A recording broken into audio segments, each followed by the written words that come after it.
എല്ലാവർക്കും നമ്മുടെ പുതിയൊരു വീഡിയോയിലേക്ക് സ്വാഗതം. അങ്ങനെ ഇതാ പുതിയൊരു ദിവസം സ്റ്റാർട്ടായിട്ടുണ്ട്. ഇപ്പം സമയം 5 മണിയായിട്ടുണ്ട് കേട്ടോ.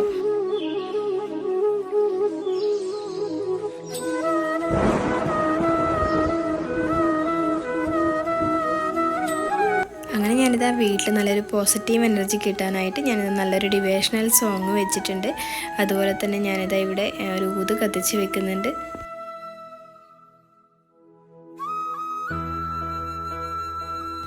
ഈ ഒരു ഊതിൻ്റെ മണം അതുപോലെ തന്നെ രാവിലെയുള്ള ഡിവോഷണൽ സോങ്ങൊക്കെ കേട്ട് വീട്ടിലെ ജോലി ചെയ്യാൻ നല്ല രസമാണ് കേട്ടോ. ഞാൻ ഇന്ന് രാവിലെ എഴുന്നേൽക്കുന്ന ഒരാളൊന്നുമല്ല കേട്ടോ. ഞാൻ മോൾക്ക് ക്ലാസ്സുള്ള സമയത്ത് മാത്രമാണ് ഞാൻ രാവിലെ എഴുന്നേൽക്കാറ്. രാവിലെ എഴുന്നേൽക്കുന്ന സമയത്ത് എന്തായാലും ചെയ്യുന്ന പരിപാടിയാണിത്, ഈ ഒരു ഊതും അതുപോലെ തന്നെ ഡിവോഷണൽ സോങ്ങും. എനിക്ക് എന്തെന്നില്ലാതെ പോസിറ്റീവ് എനർജി തരാനായിട്ട് ഇതിന് പറ്റാറുണ്ട്. നമ്മൾ ഓരോരുത്തരും പല ആഗ്രഹങ്ങളും കൊണ്ടായിരിക്കും രാവിലെ എഴുന്നേൽക്കുന്നത്. ലക്ഷണത്തിനിടയിൽ നിൽക്കുന്നവരുണ്ടാവും, സന്തോഷത്തിനിടയിൽ നിൽക്കുന്നവരുണ്ടാവും. അങ്ങനെ പലർക്കും പല ഫീലിങ്സാണ് ഉണ്ടാവുക. നമുക്ക് പുതിയൊരു ദിവസം സ്റ്റാർട്ട് ചെയ്യുന്ന സമയത്ത് വിളക്ക് വെക്കുന്നവരാണെങ്കിൽ വിളക്ക് വെച്ചിട്ടും, അതുപോലെ വിളക്ക് വെക്കാത്തവരാണെങ്കിൽ നമുക്ക് ഇതുപോലെ ഒന്ന് ചെയ്തെടുത്തിട്ട് സ്റ്റാർട്ട് ചെയ്യുകയാണെങ്കിൽ നല്ലൊരു പോസിറ്റീവ് എനർജി നമുക്ക് കിട്ടാനായിട്ട് നല്ലതാണ് കേട്ടോ. അച്ഛനും എൻ്റെ ഒന്നിച്ചെന്നെ എഴുന്നേറ്റിട്ടുണ്ടായിരുന്നു കേട്ടോ. അപ്പോൾ അച്ഛന് വണ്ടീൻ്റെ ചെറിയ പണികളുണ്ട്. അപ്പോൾ അച്ഛനിതാ വണ്ടീൻ്റെ പണികൾ അവിടെ നിന്ന് ചെയ്യുന്നുണ്ട്. അങ്ങനെ ഞാനിതാ രാവിലെ എഴുന്നേറ്റ് വീട് ക്ലീൻ ചെയ്തിടേണ്ട പരിപാടിയിലേക്ക് കിടക്കുകയാണ്. വീടിൻ്റെ അടുത്തായിട്ട് അമ്പലമുണ്ട് കേട്ടോ. പുറത്തേക്ക് ഇറങ്ങിയുന്ന അമ്പലത്തിലുള്ള ഭക്തിഗാനം കൂടി കേൾക്കാനായിട്ട് പറ്റും. അമ്പലത്തിൽ ഒരു തവണ പരിപാടിയുള്ള സമയത്ത് ഒരാൾ പ്രഭാഷണത്തിന് വന്നിട്ടുണ്ടായിരുന്നു കേട്ടോ. നമ്പൂതിരിയോ മറ്റോ ആയിരുന്നു, ഞാനിപ്പോൾ ആളെ പേര് ഓർക്കുന്നില്ല. അദ്ദേഹം ഒരു അമ്പലത്തിൽ പ്രഭാഷണത്തിന് പോയപ്പോൾ അവിടെയുള്ള ആൾക്കാരോട് ചോദിച്ചു, അവിടുന്ന് പുലർച്ചെയുള്ള ശംഖുവിളി കേൾക്കുന്നത് ആരൊക്കെയാണെന്ന് കൈ പൊക്കി കാണിക്കാനായിട്ട് പറഞ്ഞു കേട്ടോ. അപ്പോൾ കൈ പൊക്കിയത് ശംഖ് വിളിക്കുന്ന ആളും അതുപോലെ നമ്പൂതിരിയും മാത്രമാണ് കേട്ടോ. ഇന്നത്തെ കാലത്ത് നമ്മളെപ്പോലെ പലർക്കും രാവിലെ എഴുന്നേൽക്കുന്ന കാര്യം ഇച്ചിരി മടിയുള്ള കാര്യമാണ്. രാവിലത്തെ കിച്ചണിലെ തിരക്കുകളൊക്കെ കുറച്ചൊതുങ്ങിയപ്പോൾ ഞാനിതാ പുറത്തേക്ക് ഇറങ്ങിയിട്ടുണ്ട്. ഇപ്പം സമയം 7 മണിയായിട്ടുണ്ട്. കുട്ടികളൊക്കെ സ്കൂളിലോട്ട് പോകേണ്ട തിരക്കിലാണ് കേട്ടോ.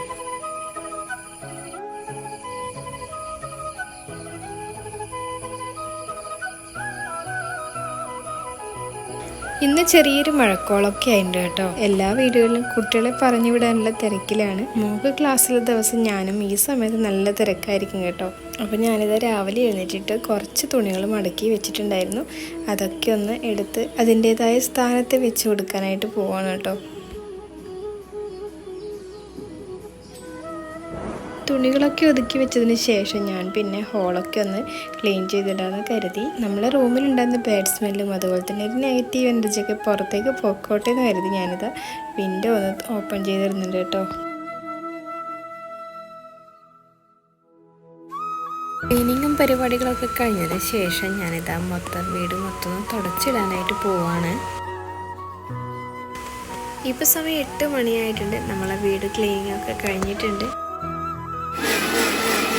അടുത്ത ജോലി എന്ന് പറയുന്നത് നമ്മൾ കുട്ടികളെ എഴുന്നേൽക്കുമ്പോഴേക്കും കിച്ചണിലെ പരിപാടികളൊക്കെ തീർക്കുക എന്നുള്ളതാണ് കേട്ടോ.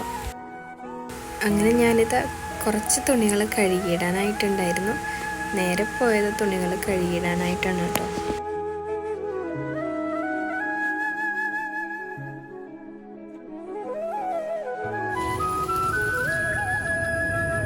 ഒരുപാട് തുണികളൊന്നും ഇല്ല കേട്ടോ. കുറച്ച് തുണികൾ മാത്രമേ കഴുകാനായിട്ടുള്ളൂ.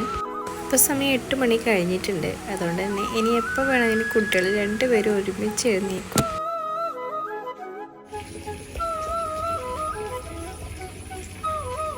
മഴക്കാറൊക്കെ പോയി ഇപ്പോൾ ചെറിയ രീതിയിലുള്ള വെയിലൊക്കെ വന്നു തുടങ്ങിയിട്ടുണ്ട്.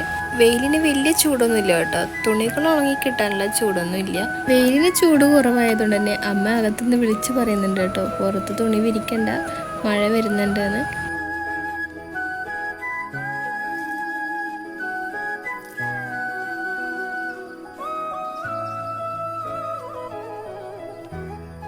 ഞാൻ തുണി വിരിച്ചിരുന്ന സമയം കൊണ്ട് മക്കളെ 2 പേരും എഴുന്നേറ്റിട്ടുണ്ട്. ഒരാളിത് അമ്മയുടെ തോളിലോട്ട് കയറിയിട്ടുണ്ട് കേട്ടോ. രാവിലത്തെ തിരക്കുകളൊക്കെ ഒതുങ്ങിയപ്പോൾ ഞാനിതാ ബ്രഷ് ചെയ്യാനായിട്ട് പുറത്തേക്ക് ഇറങ്ങിയിട്ടുണ്ട്.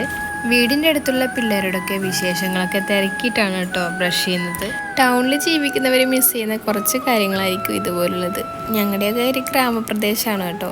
ഇവിടുന്ന് ടൗണിലോട്ട് പോകണമെങ്കിൽ ഒരു 50 രൂപയുടെ ഓട്ടോ ഉണ്ട്. ചില സമയത്ത് അത് ആലോചിക്കുമ്പോൾ നല്ല ബുദ്ധിമുട്ടും തോന്നാറുണ്ട്. അമ്പലത്തിൽ ഗോപൂജ നടക്കുന്നതിൻ്റെ മണിയടി ശബ്ദം ഇവിടെ കേൾക്കാൻ പറ്റുന്നുണ്ട് കേട്ടോ. ഇപ്പം സമയം 9 മണിയായിട്ടുണ്ട്.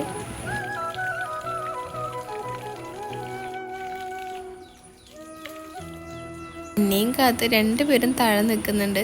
പനിയായതുകൊണ്ട് തന്നെ രണ്ടുപേർക്കും അതിൻ്റെതായ ശാഠ്യവും കാര്യങ്ങളൊക്കെ ഉണ്ട് കേട്ടോ. രാവിലെ എഴുന്നേറ്റതുകൊണ്ട് തന്നെ നമ്മുടെ രാവിലത്തെ പണികളൊക്കെ ഏകദേശം ഒരുങ്ങിയിട്ടുണ്ട്. ഇനി ചായ കുടിക്കാനാണ് അടുത്ത ചടങ്ങ് എന്ന് പറയുന്നത്.